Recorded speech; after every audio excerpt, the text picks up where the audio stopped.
Good morning. My name is Michael Roy Turney. I'm the father of Alyssa Turney. What I'd like to discuss now is my current situation. All my attempts to begin searching for Alyssa are being hindered by the Phoenix Police Department, the National Center for Missing Exploited Children, and the FBI because they are refusing to release any information to me about Alyssa or myself. Now, how would these be helpful? These give me a starting point. And as I believe at this point that Alyssa has probably fell victim to the human trafficking sex slave trade that Arizona is known as the corridor for worldwide. A very shameful thing to be known for. I would prefer to be known as the Grand Canyon State or beautiful country or wonderful people or any number of things other than that. But as the issue is, it has become quite a situation. All attorneys I have contacted, except one, has basically referred me to another attorney. Many of them said something that I find appalling, actually, referring to the fact that due to my age, there is not much money value in a lawsuit. Forgetting the fact that we have constitutional and civil rights issues that were violated again by Phoenix PD standard operating procedures disclosed in the U.S. Supreme Court decision Miranda, which again was the Phoenix PD who operated then and continues to do this today, and why there's so many Department of Justice investigations just can't seem to be able to find the culprits who are violating these situations. They can't seem to get to the inner police of the Phoenix PD, who've been involved in some real serious issues here that I'm fully aware of and have been very outspoken about. And I had no problem, and this is my biggest conflict with the Phoenix PD, especially since I ended or was involved in law enforcement at the Maricopa County Sheriff's Office in the 70s of reporting bad cops, because I believe that a bad cop influences the good cops and ruins the whole barrel of apples, folks, and they need to be removed. Go find something else. Don't just cover it up, give them a letter of recommendation, have them quit. This is really bad. We do the same thing with teachers ever since, especially they've all been unionized. And again, I'm not against collective bargaining. I'm in favor of it, but I am again against the upper echelon corruption of stealing and misusing the funds that these hardworking people put into their savings. So again, another total different chapter. But in my endeavor to try and get through this, I have noticed in the emails that people wonder what has happened and why did Sarah change her opinion and output and her observations so much from the beginning of this to the end. Well, it's called turning the family, a technique that the Phoenix PD uses very well. A lot of police departments use it. But the question comes then, what happens to the family if in fact the crime or the criminal person they're looking for doesn't exist? What happens to the family? Is there any effort by police departments? I mean, I know the Phoenix PD makes no efforts whatsoever to come back forth and apologize and or tell the family, listen, this is a technique we use, and yes, we're allowed to lie, and we're really sorry that, actually your relative didn't say that, but we wanted to pressure you to say something. Well, my whole case is based on that, folks, and it's unfortunate. It destroyed my family unit. And this is a major issue in our country right now because we have way too much government intervention in our family unit. It's destroying it. And I personally believe, having read a little bit of history about our beginning of our country, that the family unit was the very reason why we became the nation we are today. So destroying the very foundation seems a little bit stupid. But then again, our government now is based on campaign finance money and has little or nothing to do with what we want.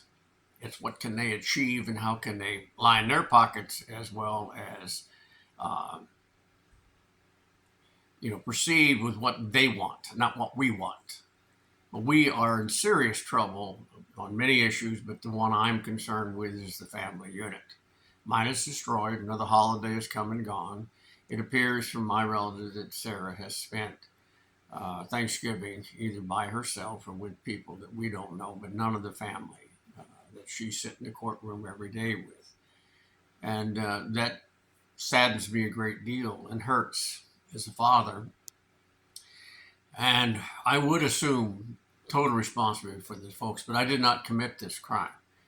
What the crime that I did commit was becoming too active and outspoken about corruption, because I think corruption on the internal basis can destroy a nation, and it's really on the verge of doing it to us. We are a great people because we're from all over the world, and we've learned, especially since our vicious and cruel civil war, to somehow work together.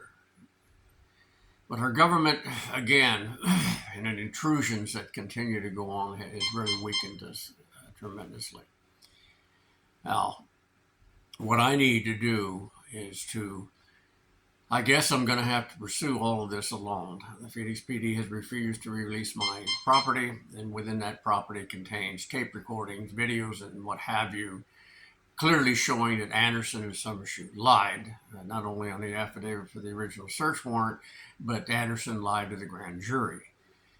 And then I've watched Alistair Adele, the mentally compromised county attorney, for a brief period of time, where it was clear, obviously, that ABC and the podcast put on by my daughter, not only by my daughter, but there was many podcasts, quite a few names of perpetuating the lies that Phoenix PD told.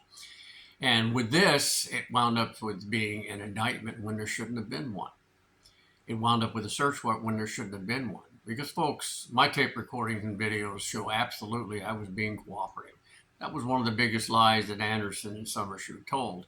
The others go on pertaining to the money, and I've discussed these in other videos of exactly why they lied. And, our biggest family secret, to be honest with you, with Alyssa's learning impairment. We tried to keep that as low-key as we could, because by promoting this or saying this and letting everyone else know it, it would make people, think lesser of Alyssa, where she'd think less of herself. And I wasn't going to let that be allowed. But did Sarah know it? Yes, she did. Did all of her brothers and sisters know it? You bet they did. But it was supposed to be a family secret. There was no other secrets, folks. I mean, other than minor ones that most families had, about bedwetters and various other stupid decisions they made, a little shoplifting and various other things that were taken care of within the family and discussions. But there was none of these atrocious things that ABC and the news media and the podcasters tried to picture me as.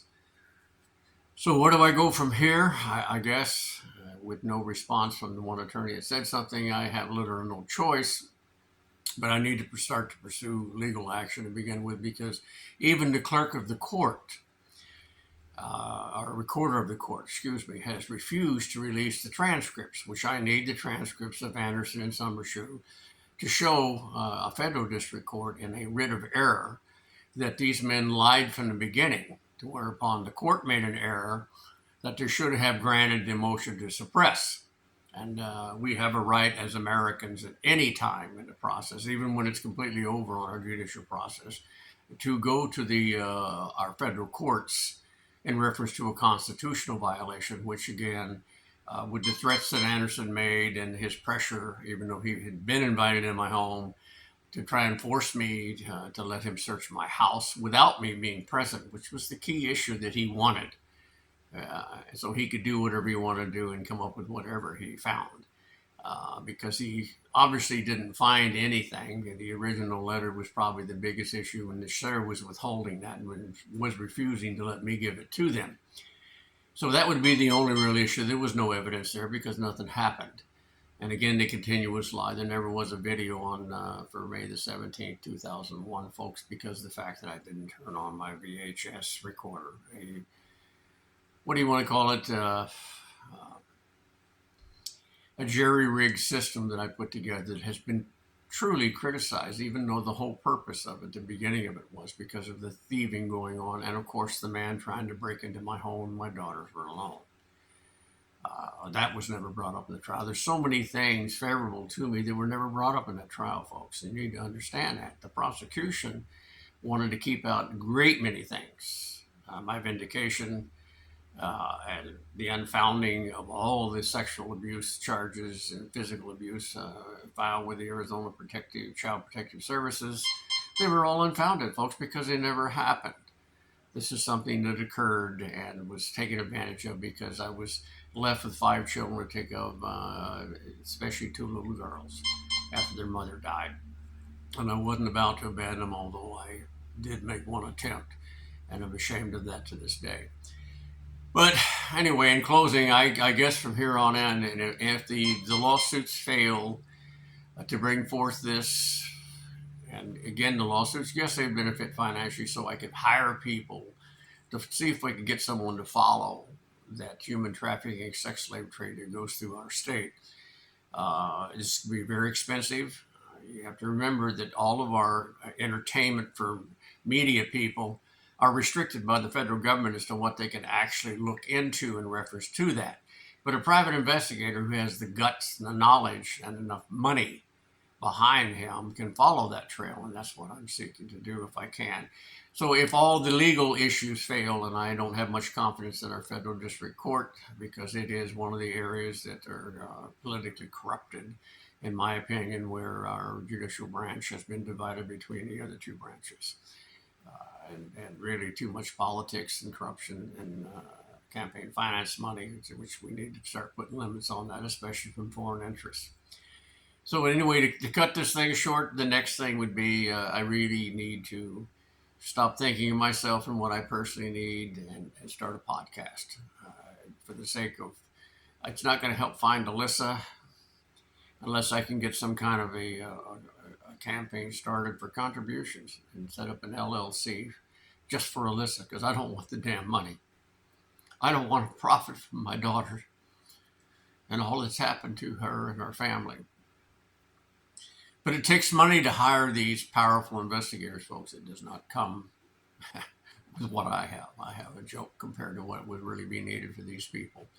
And it's going to be a lengthy process. It's going to be a very horrific one that's going to cause a great deal of problems. I'm already being scrutinized by the Phoenix PD, the FBI, and probably a private investigator at the National Center of Missing Exploited Children hired a private detective to join in with a coalition to come after me in 2008, based on nothing but rumors, innuendos, and lies, and hateful superstitions that all fathers harbor incestual feelings towards their daughters, something that Freud wrote about and was banned and criticized heavily for when he wrote it to begin with. It should be, because it's insane. So anyway, you have a good holidays. I don't know that I will. As this thing goes along, I'd really like to keep this thing alive, because I can't stand corruption by those who we trust, because there is no crueler tyranny than that which is perpetrated under the shield of law, proclaiming, as I say, in the name of justice. And that's exactly what the Phoenix PD did. It colluded with the county attorney, who was obviously very ill, and the request by the PPD was denied multiple times from 2017 to 2020. But suddenly, when she became in charge, she decided to go ahead and issue this because of news media pressure, something that her predecessor refused to fall to, and knew for a fact that there's no evidence. Situation with the PPD was in fact something that he was not going to allow to go to a grand jury. And by doing so, it allowed Anderson to lie under oath, and he did, on many, many critical issues that would give someone a reason to deny or accept. Anyway, you have a good day. I hope yours is better than mine, because I miss my daughter, Alyssa.